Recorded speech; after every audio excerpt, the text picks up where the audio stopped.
Hey guys, today gonna be doing an air filter on a 2014 Honda Accord with a V6 engine.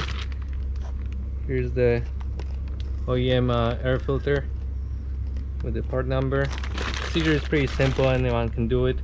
There's only two tabs over here on the air box. There's one and there's another one. You just lift the cover up, slide the old filter out.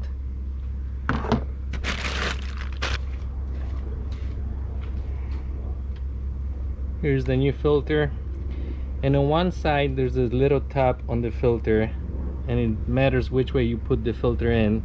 So you see how it's shaped over here, so that tab goes on this end of the air filter air box. So you're just gonna lift the cover up, slide the filter in, and there's this little slot over here where that tab will line up with. So you just close the cover,